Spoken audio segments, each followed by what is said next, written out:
You're listening to the Mind Over Finger podcast, episode number 89.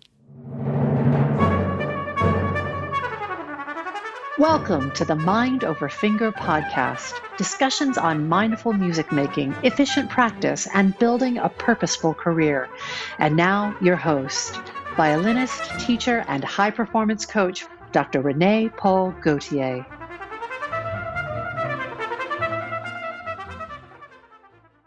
Hi, everyone. I hope you're doing great. Today, I'm so happy to bring you an exceptional person, an artist, and one of my favorite musicians, Leon Bosch. Leon is an internationally renowned classical double bass virtuoso.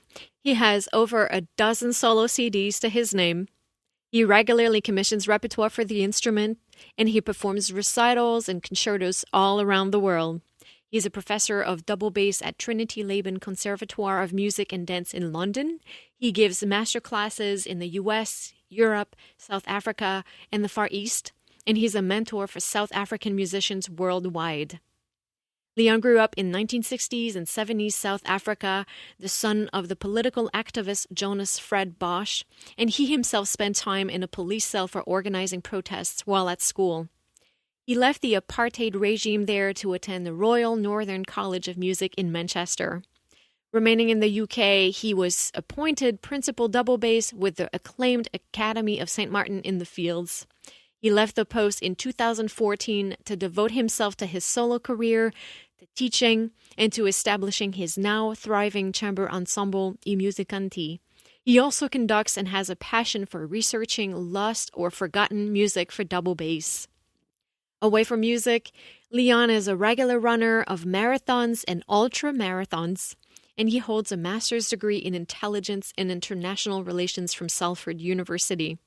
I enjoyed this conversation with Leon so much. We covered a lot of topics, including how his artistic journey unfolded and some of the fundamental principles he applied along the way, how he's mission-driven to be an advocate for the double bass, the importance to recognize opportunities and be prepared to deliver when they appear. The two ingredients he thinks are among the most important when it comes to success. The system he developed and teaches for learning repertoire efficiently and fully. His views on curiosity, perfection of execution, artistry, and so much more. Leon is a force of nature and a brilliant soul. As you'll hear, his wisdom runs deep, and he sets an outstanding example of humanity and artistry for all of us. It was a great honor to speak with him, and I know you'll love our discussion. Let's go to the show.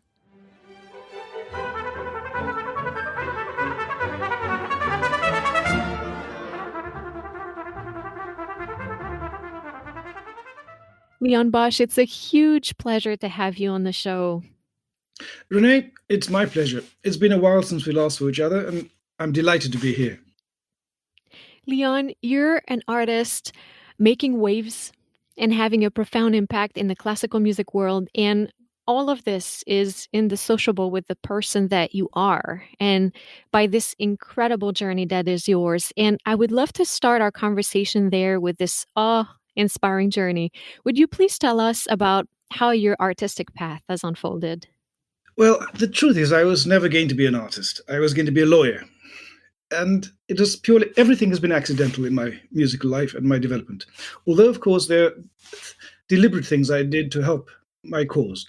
But I grew up in South Africa, and my parents believed that music should be an integral part of my education. And they bought a piano, and they also paid for music lessons, and then eventually I started learning to play the cello.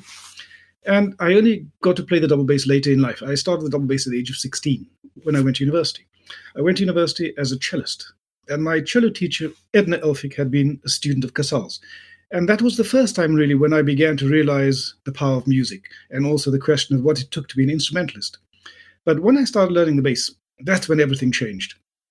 I was taught by Zoltan Kovac, Hungarian bass player, who was the first principal in the World Orchestra for Peace. He was a phenomenal teacher, and within 2 years or less of starting to play the bass, I performed my first concerto. I've passed my final diploma with flying colors, and I then came to the United Kingdom. But I realized by the time I came here, the foundations of my artistic life had already been laid, and it was a fantastic foundation. I'd been taught in string orchestra by a man called Noel Travers, all the basic repertoire and also the skill of how to play in an ensemble. It was a string ensemble ahead of its time. By the time I came to the United Kingdom, I knew all the solos from every single chamber orchestra symphony. I'd done so much. There were so many people that helped me. I've just been very lucky to encounter exactly the right person at the right point in my life. Noel Travers with the string orchestra, Edna Elphick, my cello teacher, Zoltan Kovacs. Zoltan gave me a technique, and also he taught me the value of hard work. And in that practice room of mine, I discovered some fundamental principles about how the human mind works and also about how music works. And this has in subsequent years or recently been written up. For example, the Pomodoro method is something which I developed in isolation in the third world, practicing every day. And I realized I needed to concentrate really hard and fast for 20 minutes at a time, walk away, think about it, come back. And I knew that I would not leave my practice room till something had happened. And I began to realize this question of myelinization, which everybody talks about now. But all these things I discovered. Also, I learned the repertoire from scratch. There was nobody else around me played the double bass, no students. I was the only first study student. And my mental manifestations of the music, or what to recreate, came from recordings. So by the time I left music college in South Africa, I could play probably as well as I play today. All I have now is much more experience, and also things are much more deliberate. Then it was a voyage of discovery. And when I came to the United Kingdom, I went to study as a postgraduate at the Royal Northern College of Music. And here again, I was privileged to run into the most extraordinary people. I was taught by Rodney Slatford and also Michael Calder, who was probably the youngest principal bass in the United Kingdom. He was principal of the Halle. There was Sir Charles Groves, the conductor, who I met quite by accident, and he championed my cause. And then I began to freelance. And everywhere I went to audition, I was lucky to be engaged to work. But before I was 21, or maybe 22, I'd worked with some of the greatest conductors already, greatest soloists, and I had a real vision of the world and how I wanted to enjoy music. I never intended to have a career. All I ever wanted to do was to play the double bass as well as I possibly could and to be able to enjoy it. The career was incidental. But, one thing led to another, and I became principal bass at the Camerata. I was offered a job in the Scottish National. I played with just about every orchestra in the United Kingdom outside of London. And then 11 years after I'd done that, I decided to leave. And it just so happened the Academy of St. Martin in the Fields were looking for a principal double bass, and that happened to be me. I was just in the right place at the right time. And that journey, of course, was incredible. 20 years with the Academy, touring the world, playing the world's great concert halls with the greatest artists. And all I had to do was just turn up and play well. But the important thing, I think, also that I recognize now looking back, is that I didn't just leave it at earning a living. I had a mission in life. The bass was important to me. I was going to be an advocate for the instrument. I never forgot about the soloist in me. The reason I learned the bass was because I wanted to play the bass as a solo instrument. So throughout my orchestral career, I also had a career as a soloist. Regular recitals and regular concertos. I also played chamber music all the time. And things happened in parallel. Also new music. I realized that it is easy to just play the standard repertoire, but one gets a bit tired of playing Tchaikovsky violin concerto 500 times a year or whatever it is. And that's, my first commission was whilst I was still a student. I commissioned a fellow student who was my accompanist, but also a composer. And now, 30 odd years later, I've probably commissioned or had in excess of 200, 300 pieces written for me. Not just solo pieces, but also chamber music. So it's been an incredible journey. And then I finally decided in 2014 to put an end to one part of that career, which is Leon, the orchestral player, the principal of the Academy. I left the Academy and started a new part of my musical journey. Now, to violinists, it's commonplace to direct your own concerto performances. But for the bass, it's unusual. And actually, it was Sir Neville Marriner who suggested that I investigate this route. He thought that I should become a conductor, and also suggested that next time I played a concerto with the Academy, I should conduct it myself. So I tried it, and it worked fantastically well. So now I pursue a career not just as a bass player, but also as a conductor and as a soloist director. So the journey is ongoing. It's the most amazing thing. Every time I think that, I could never get bored. There's always something new. Every day I get up, there's something new to attend to. I'm lucky also that new music arrives every day.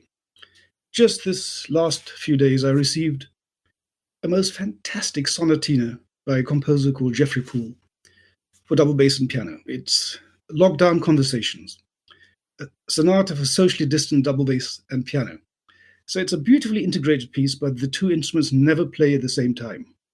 And if you didn't really know that, you might not even realize that it's been written in this extraordinary way. So all I can say really is that the musical journey for me has been the most unbelievably rewarding and enriching experience, and that will continue forever.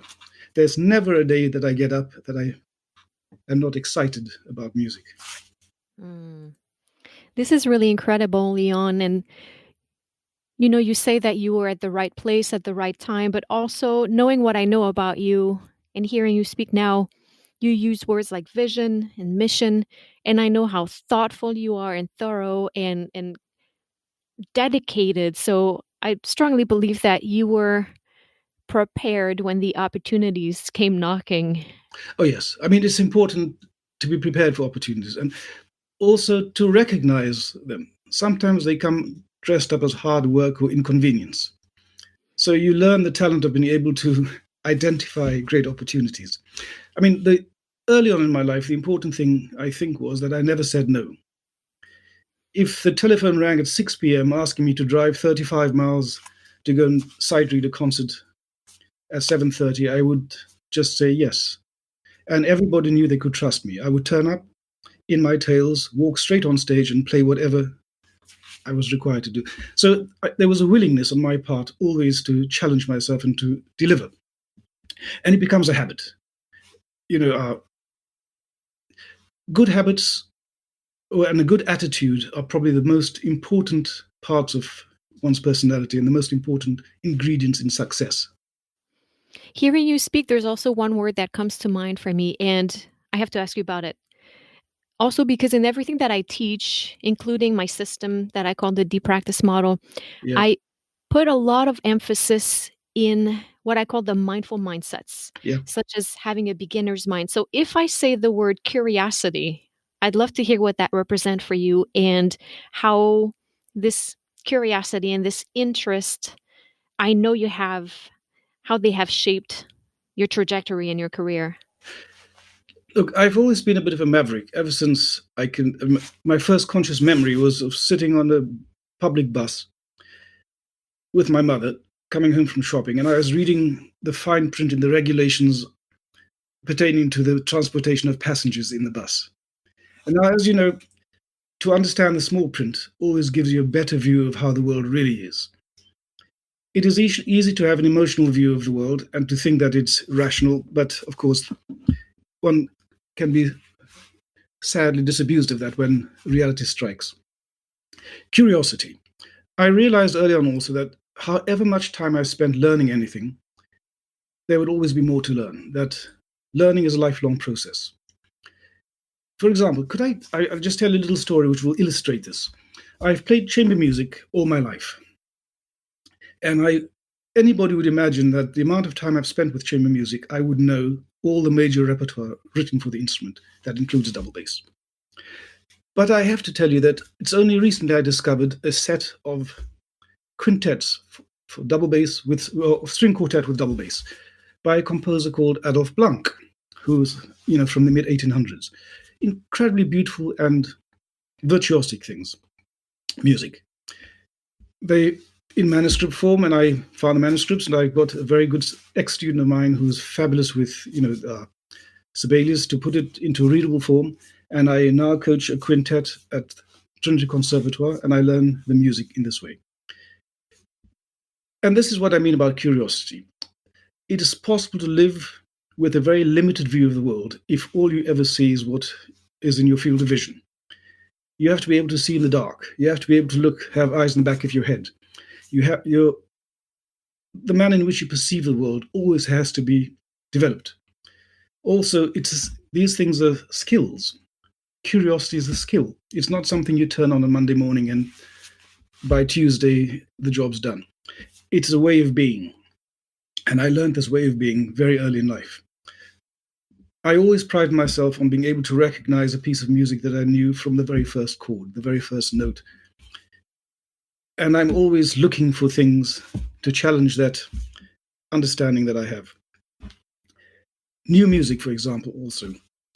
I learned a way to learn new music. It is easy to play music which one has heard many times. For example, to learn a Mozart violin concerto is relatively straightforward because everybody has heard it thousands of times. So when you start learning a Mozart concerto, even if it's one that you haven't played before, there are certain parameters within which it exists, and it's relatively straightforward to deal with it. But when you're presented with things that you don't even know how they go, there's no performance tradition, you have to start from scratch. And that, again, is a skill. And I developed this kind of thing, again, curiosity, one could call it, but I wanted to know what it took to be able to present something to a composer and make them smile. And I have a lot of experience now playing and recording music, but learning it very quickly. And like you, I have a method. I've developed what I call my accelerated learning algorithm. So I have an algorithm for music. And it's almost foolproof. I've used it on all my students. I use it in master classes, and it works incredibly well. And it's this question of, you call it mindfulness, knowing exactly what it is you're setting out to do. It's easy to go into a practice room and to play for hours on end without actually achieving anything. I'm very outcomes oriented. I want to know when I go into a room what it is I'm setting out to do. And whilst I'm in that room, I want to know that I'm working in order to achieve that goal. I write things down. I have a notebook. Every idea that I ever have, I write down. And at the end of the year, I can look through all the ideas I had and see which ones I've acted upon, which have just gone to seed, which are the good ones, which are the bad ones. Every day, at the end of the day, I write a to-do list of the most important things that I have to do tomorrow. And then I start my day by working my way through that list. Sometimes things remain undone, and as you know, because life is complicated, new things get added to the list before you can even start to work on the first priority for the day. And so curiosity for me it's not just an adjective or a noun or whatever. It is a characteristic trait. It's a way of being. So I suppose of the many things you could call me, curiosity is one of those. Wasn't it also a name for, the rovers on Mars? Curiosity. Discovering the unknown. Yes. So that, I hope that tells you something about my view of curiosity. Mm-hmm. I love that system that you're talking about. And would you mind expanding on that just a little bit more? I'm very curious. Yeah, look, anybody wants to learn a piece. They want to learn it because they love it. So that has to be the first thing, that you learn something because you want to play it, and also because you believe you have something unique to say in that piece. The algorithm presupposes a certain level of competence, of course. And then we begin with stage one. Stage one is the question of continuity. Can you play all the right notes in the right order, in time and in tune? Who cares about the tempo? But all the right notes in time and in tune, in the right order. And then the second stage gets a little bit more complex. All those notes that you've now mastered have more detail. Every note has an articulation. It's either long or short, or somewhere in between, perhaps. Every note has a dynamic. It's either loud or soft, or somewhere in between. Can you play all those notes in the right order, in time and in tune, with the correct dynamics and articulation? Stage two. Don't set out to achieve any more than those basics. Stage one, all the right notes in time and in tune, in the right order. Then add stage two, articulation dynamics. Then comes stage three, which is all the complex intellectual considerations. Every note has a purpose. It's either going somewhere or comes from somewhere. phrasing, direction. Also, every note has a place in geography. You in the exposition, or you in the development section, in a sonata, or in the recapitulation, or it is an elegy, which is lament for the dead, or it's a scherzo, which is a joke. So every note, you're either in the tonic or you're in the dominant, whichever key you're in, there's a harmonic progression. There are all these intellectual considerations. And you have to understand every single thing about the mechanics of that piece of music you're playing. Also, the question of time style. A piece of Baroque music, fundamentally different from the classical era or from the Romantic era. So all these intellectual considerations. And then by the time you've mastered all those things in stage 3, and you've got stage 2 and stage 1 behind you, the final stage, stage 4, is the thing which we all aspire to, aesthetics. Here you are, you've mastered a piece of music, you think you've understood what it means, but what does that piece mean to you? How do you bring your own vision of the world to bear in your interpretation? How does it become personal? In the way that, I'm sure that you're familiar with this wonderful video of the great violinists, where they all play a little bit from the Mendelssohn Concerto, and every single violinist sounds completely different in the same piece. And it is because it is their unique expression of human life and their understanding of it. So this is what stage 4 is. And if one can say that one has dealt with all those stages in a principled manner, then the final interpretation will be truly you. It will be technically secure, intellectually coherent, and artistically beautiful. So this is the algorithm. And I think it works.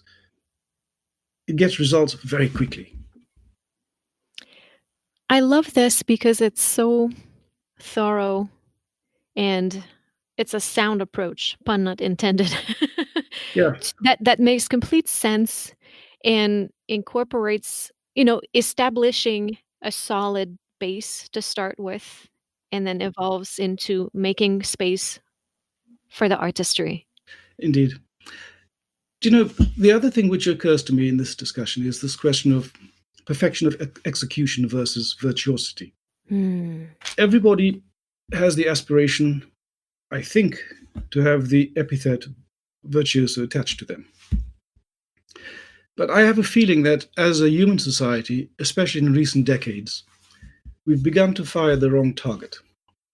Perfection of execution is stage 1, playing all the right notes in the right order, in time and in tune, and sometimes maybe faster than somebody else. But that does not equal virtuosity. The great fiddle players, Yehudi Menuhin, and you can name dozens of them from the 20th century, they're all truly unique. And it is a question of virtuosity, the execution of music, getting to the essence of the music, how to affect the emotion of the listeners. For example, this lesson was taught to me by a member of the audience in the United States in the concert I was playing. I was playing some Spanish music by Pedro Valls. It has never been played before in pub, at least not since Pedro Valls composed it. And Pedro Valls was a virtuoso, and this music was tough, but it was exciting. And at the end of the concert, this young woman came to me and she said, "Goodness gracious, it's almost as if you understand the Spanish language." And I said, "Yeah, it's very exciting music." And she said, and I said, "It's also dangerous." And she said, "Yeah, it's not so much a question it's dangerous for you, it's for us. The way that you play, it's like being at the circus. You're watching somebody in a tightrope and you wonder whether they're going to fall off, whether they're going to stay on." And she said, "You mastered that part of the music so well." And this is the point of virtuosity, that you have to be able to touch the audience in this way, to change the way they feel. How often have we all been to concerts where the artist, and maybe I shouldn't use that word, the instrumentalist, plays all the right notes in the right order, and we go home having not felt a single thing. We spent a lot of money, but, and you also know that instrumentalists like that can nowadays make a very good living, because the element of risk is not something which we're comfortable with in society, because to achieve anything of great beauty requires great risks to be taken. And it's in the nature of risk-taking that it doesn't always pay off. Right. If we were Soviet artists, which we are not, we would have the time to be able to practice enough to take even greater risks, but to know that 99% of the time they're going to pay. It's going to be successful. in the way that we work in 21st century global music, we have very little time. And in London especially, we have less time than anywhere else in the world. I got used to this way of working over the last 36 years, where you can turn up to a 3-hour rehearsal to play a program which is at least a couple of hours long, and it's just once through. There's the presumption that you've done all the work yourself, that all you need to do is to turn up for a few minutes to make sure that you stay together and you have a few dynamics in common, a few bowings in common, and that's it. The session business also. I've earned a fairly decent living from being a good session musician, being able to sight read, to walk into the studio and to play whatever is on the music stand. And also to be fairly algorithmic about it. When the music says play fast, you play fast. When it says play slowly, you play slow. Whichever key, you know where you are, you just do exactly what's in front of you. You play with the click track. There's no room for interpretation. You're either in the middle of the click, the back of the click, or the front. There are only limited things you can do when things are mechanical. Yeah. But you have to be able to know the details and to see them very quickly. And if you do, you can survive. If you don't, life's very short as an artist. So I've learned a lot throughout my life. I've learned to do things which I never imagined possible. Do you know, the other thing I have to tell you is that, when I left music college as a postgraduate student, I won some competitions. I had a certain repertoire. I had 4 recital programs, half a dozen concertos, all from memory, and that was going to be what I was going to use to make a living as a soloist. But, in the last 10 years alone, I've probably learned 150 new pieces. And I realize now that my repertoire has grown so much since I left music college. And of course, to learn things well, you need a lot of time. And I wrestle with this problem always. Playing from memory is obviously ideal, because when you play from memory, you know it in a very different way. And how well can you memorize and internalize things when you've got limited time? Mm-hmm. So I'm constantly berating myself for not practicing enough, not memorizing enough, and forgetting things. Mm-hmm. When I reflect, I realize that I'm being very hard on myself, that it's not possible to learn half a dozen new concertos a year and 20 new pieces. Last year, I recorded 2 CDs of completely new music. 9 new pieces on one CD and something like 15 on another. And actually, I think that's enough for 1 year. It's a really good list, yes. I hear you talk now, and it's, what, you and I met maybe 15 years ago, something like that, yes. Yeah. And it's been so great since to follow your musical path and, things changing, you leaving the academy and doing all of this incredible work. And it was so wonderful for me to listen to the 2 fantastic episodes on contrabass conversation with my friend Jason Heath. Yes, and by the way, I strongly encourage anyone listening today to go check out these episodes, and I'll put links in the show notes. And hearing you talk about virtuosity and approaching new repertoire, in the first episode you did with Jason, you mentioned your parents and how they had this ability to unleash talent in young people. And I also know that you have talked about talent in terms of, if I remember correctly, physiological processes. Yeah. Would you please tell us a little bit more about that? Yeah, everybody's reading about these things nowadays. I mean, there's so many wonderful books written about it. Everybody knows about the talent code and, all the great coaches that have worked with great individuals and what it is that makes the difference. I mean, 10,000 hours. We all think about the 10,000 hour rule. But in my own life, I developed understandings of some of these fundamental things without access to that literature which is now available. And it came through experimentation. I realized that we live in a society that probably values knowledge above experience, but that we are involved in an art form which requires skill. And skill is fundamentally different from knowledge.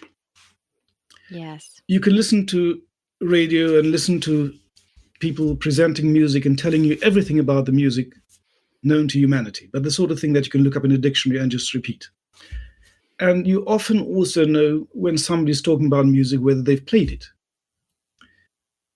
And the important thing in life, I think, for young people is to know who to go to when they need to learn something. But first of all, they have to know what they have to learn. Mm-hmm. Also, I've had the good fortune to have been teaching for, goodness knows, 35 years. And teaching, like playing an instrument, is also a question of skill. I've talked about the question of virtuosity as a pedagogue. Mm-hmm. It's a skill. What is a virtuoso teacher? What's a virtuoso instrumentalist? And what are the similarities? And I began to discover with my students also that one of the most fundamental things to their success was the question of self-belief. When you believe in somebody, and you also encourage them to believe that they can do anything, they will. Their level of achievement increases exponentially, just with a question of confidence.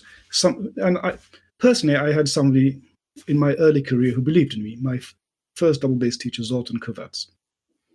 And that is why I was able to perform a concerto in public 2 years or less after starting from zero on the bass. I can give you many great examples of students that have passed through my hands and have gone on to great things. And I want to use one example because for me, it's such a wonderful thing. A student, postgraduate, came to me in October last year. A very good musician and a wonderful technique, and he was struggling to find work as an instrumentalist. He was auditioning for rank and file jobs. And when I first heard him play, I realized very quickly that perhaps he was applying for the wrong jobs. Mm-hmm. And I told him that I felt that he should be applying for principal jobs. And he kind of sniggered because he didn't believe that how could he possibly, as an early 20-something-year-old, be good enough. But in any case, I obliged him to apply for one of these principal jobs. And lo and behold, he got a trial. At which point he began to believe that this was possible. Then he applied for 5 more jobs as principal jobs, and he auditioned and got trials for all of them. Mm. I spoke to him a few days ago, and he's like a different person. He's a different human being. But we also worked really very hard in the practice room or in the teaching room. He comes to my house for additional time because 1 hour a week at conservatoire is not enough. Mm-hmm. But by the time he leaves here or the room at conservatoire, we have worked on the details of absolutely everything. And he also knows that learning is not just an intellectual process, it's a physical process. When you've internalized something completely and utterly, it's automatic, physically automatic. And it means, therefore, that the mind is liberated to concentrate on other, even higher aspirations, rather than the mere execution of the physical aspect of being an instrumentalist. And this is difficult. I mean, you have done so many wonderful things in your podcasts talking about these elements of,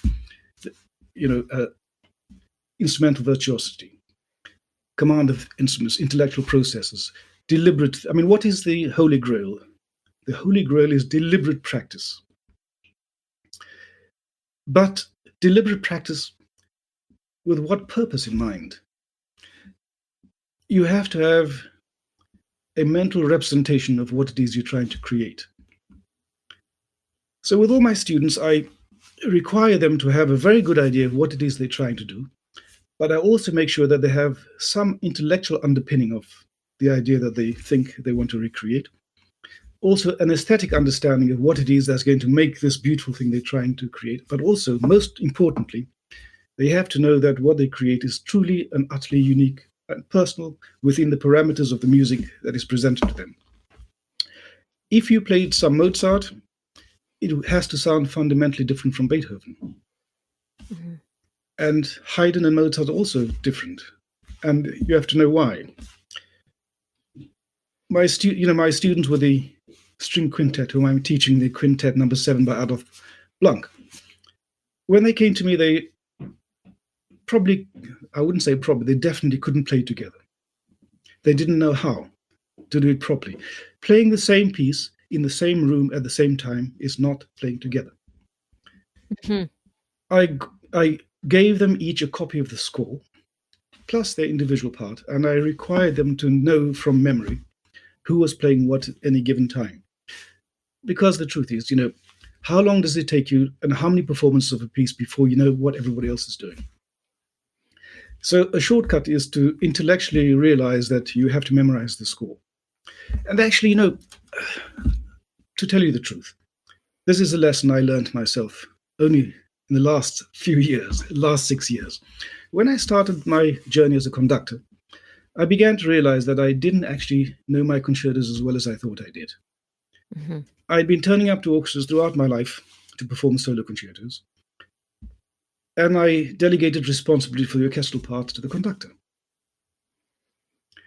But now I have to know absolutely every note of the score. I have to know to whom to give attention when. I have to know when I'm going to face the front and when I'm going to turn around to face the orchestra. And of course, with a double bass, this is much more difficult than being a violin soloist. And actually, it has taught me a fundamental lesson also in another aspect. I don't know what you think of this idea, but have you ever discovered that often if a soloist comes along, the conductor will say, "What's your tempo of the first movement?" And the soloist will give you an emotional impression of what it is they want. They will never tell you a metronome marking. Mm-hmm. So I've got into the habit now of requiring everybody that walks through my door at conservatoire or at my house for lessons to know the fundamental tempo of everything. For orchestral excerpts, for example, what is the ideal relationship between the scherzo and the trio in Beethoven 7? What is the ideal tempo? And it then gives you the possibility to be able to analyze performances when you go to concerts on the basis of objective criteria rather than just emotional likes and dislikes. So, at this point in my life, I began to understand things a little better, even better than I thought I did until now. Leon, there's so much wisdom in everything that you say. And from a selfish perspective, I wish we had 7 more hours to do this. But before I take you through a round of rapid fire questions, if you have the time, there's one more thing I'd like to know a little bit more about. And it's about everything that you're doing for the bass repertoire, because your influence as a performer is undeniable. As you said, you're also a conductor now.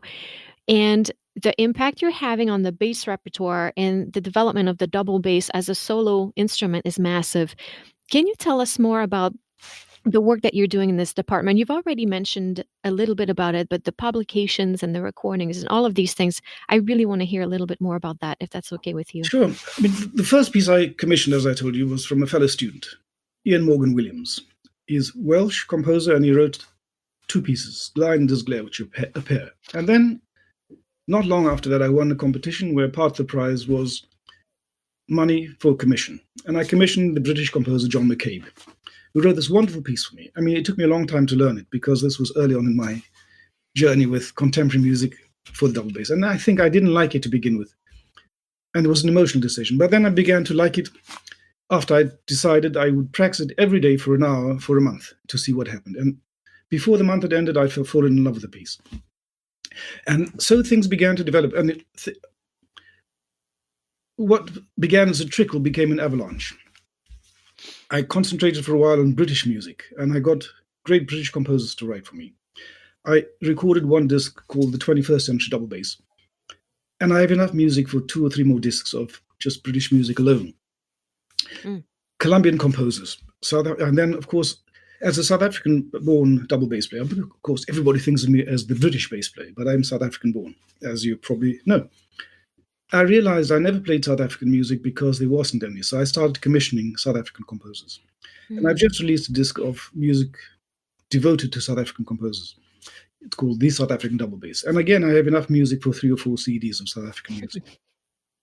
But I also realized that the music has to be available for other bass players to play.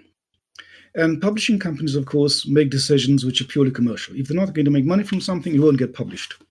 So I felt that in addition to commissioning the music and recording it, I also had to publish it to make it available to everybody else. And it's interesting because as soon as I release the CD, I get inquiries from people. Where can I find the music? I would like the music to live forever. I'd like to know that young people everywhere in the world are going to play these pieces forever. It's an investment in the future. There's the question of standard repertoire versus the new. The relationship between the virtuoso and the composer, and the virtuoso as composer. Think of any great fiddle concerto. There was somebody that was instrumental in bringing it to life and also for it being written. Joachim and Brahms, personal relationship. Right. Every single great piece of music had, there was a reason why it was written. So if I can be the person that allows things to happen, and my commitment is very simple. I just have to play it in public, commit to playing it in public as often as I can. And I have to say that every composer that has written for me is not just a composer who gets paid to write. They're good friends. They're people with whom I share a philosophical outlook and a musical outlook. And they know that I'm committed to the music that they write for me. I might not be able to tell them when I'm going to play it once it's been written, but once it gets to the top of my to-do list, I'm like a dog with a bone. I don't let it go till it's done. So, for example, I have a pile of new music on my music stand at the moment. 2 of the pieces are really special, but I've not played them with piano yet. So I've hired a venue where there's a beautiful piano. And on Thursday next week, I'm going to go and rehearse these 2 new pieces just to see how they go. And then they will probably be on the list to be recorded in time. So I think, I'm in the luxurious position of having played most of the standard repertoire over and over and over again. And I don't have to play Bottesini in public anymore. I don't have to play Koussevitzky. I don't have to play any of the standard. I've done it. And now I can decide to be the champion of those composers who wish to write for us. On radio, if I'm going to go to a BBC studio to play something, I'm in the luxurious position of being able to say, I'd like to play this piece. And it's usually going to be a contemporary piece of music. So we all have a duty to have something for the future, and also to make sure that we champion our friends who are composers. Music is not just about us instrumentalists, it's about everybody. So for me, it's become, again, a way of life. I don't have to think about commissioning music or think about playing new music. It's just part of who I am. And the publishing part is relatively new, but I think it's as important a contribution to the future. This is such important work, and the bass is so lucky to have an advocate such as you. Well, the bass kind of, as I told you at the very beginning, I didn't choose the bass. The bass chose me. Oh, this is great. Do you have time for a round of rapid fire question? Absolutely. Or the not so rapid fire questions, as I like to call them. Yeah. Leon, what's your favorite tool in the practice room and why? It has to be the mirror. And I tell you in one sentence why I think the mirror is such an important tool. Great playing doesn't only sound great, it looks great too. If you cannot see yourself phrasing in the mirror, or you cannot understand the phrasing by just looking at what you're doing with your bow, then it's not good enough. Mm-hmm. So the mirror tells you all the things that you sometimes don't want to know. Holding up a mirror to yourself, it's important. For me, it's been a very useful tool throughout my life. The music room I practiced in South Africa at university had a full-length mirror on the wall, and I could see what I was doing. If my bow wasn't straight, I knew. I couldn't lie to myself. So the mirror remains the most important tool, in my opinion. And sometimes I wish we had a mirror that could show us what we're thinking. Yeah, wouldn't that be great? What skills do you think young musicians studying today should acquire in addition to learning to play their instruments? Yeah, practicing in isolation is never the solution. What does it take to be a good musician, a successful musician? It requires many skills. Interpersonal skills, skills as a writer, skills as an accountant, skills as a publicist, all the things that you have to do in order to have a career. just in the last, few weeks, we're having a building project at home, and I had to clear out the garage, which has boxes upon boxes of documents. And as these dusty boxes fell apart, I would look at some of the documents, and I found letters, typewritten letters that I wrote in my early career, writing to orchestras, writing to music clubs, doing all sorts of things to further the cause of music. To get up in the morning, it's not good enough just to go into practice room to practice. Mm-hmm. The world has to know that you exist, and also you have to connect with the world. And you also have to understand who does what in the world. Can you buy an air ticket? Can you transport your instrument safely as a double bass player? Do you have a bass box? Do you know that there are so many logistical things? The world is a very complex place in the 21st century. So young musicians have to learn lots of skills. But the most important thing is to know what you need to learn and where to go to learn it. I love that. What a great answer. What's a habit that you have that you think has contributed to your success? Oh, that's one's quite simple, really. To be completely obsessed with something is the only way to make anything of it. Mm-hmm. I've been obsessed with music since I was a child. Every day of my life, I play, I listen, I read, I do something significant related to my profession and to music. Mm-hmm. Complete and total immersion. A very inspiring answer also. Is there a performance that has stayed with you throughout the years? And if so, why? There are many special moments in my life and in my musical life. But again, I was reminded about this moment because of a pile of boxes in the garage. There's a poster dating back to November 1984. It is my concerto debut with the Philharmonic Orchestra in London. I was still a student, but I somehow got engaged to play Bottesini with the Philharmonic Orchestra. And actually, that was a great turning point, and I remember that day with great affection. I love that. How about a piece of advice that was given to you that you would like to pass on to the listeners? To listeners, difficult. I mean,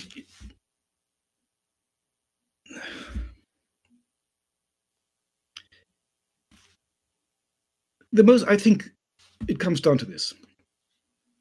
Life is a complex journey. And if your dreams and ambitions don't terrify you, then they're not big enough.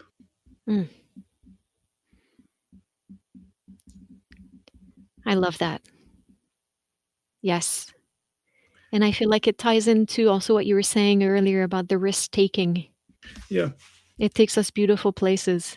It does. I mean, look, to be average or mediocre requires no effort whatsoever. When you take risks, you're sometimes going to fail. So you have to, I remember, and I just want to tell you a very quick story about Peter Cropper, who was the leader of the Lindsay String Quartet. I worked with him for over 20 years. Peter Cropper was an inveterate risk taker. And sometimes things fell off spectacularly. But when they worked, it was the most unbelievable music making. I remember driving home from a concert after we played the Dvorak Quintet Opus 77. It was the most beautiful performance. I got home and I couldn't sleep. I dreamed about how he had played some of the most exquisite parts of the slow movement. I dreamed about, that's in a nutshell, what music should be about. It's wonderful. Finally, how about a quick actionable tip that the listeners could implement today in their musical lives? If you wish for eternal growth, then every day you have to do something which feeds into that philosophy of eternal growth. You have to discover a new piece of music every day. You also have to discover a new book or an author and commit to dealing with it. I mean, my house is filled with books and music and God knows. When I started life as a conductor, I started buying conductor scores as kind of obsessively as I had bought chamber music and bass music. even if I haven't read every book in the house, having the book in the house demonstrates my commitment to learning something new. Every piece of music I've ever bought, I've intended to play. Now I've got around to playing most of them, but there are some things which I still haven't found the opportunity to perform. So for everybody, I would like to say, every day, discover a new piece of music, discover a new book, and commit to dealing with it as quickly as you can. Fantastic advice. Leon, I think that the listeners now probably know why you're one of my favorite artists. Thank you so much for this incredible wealth of wisdom and inspiration you've shared with us today. Renee, thank you very much. It's a pleasure to see you.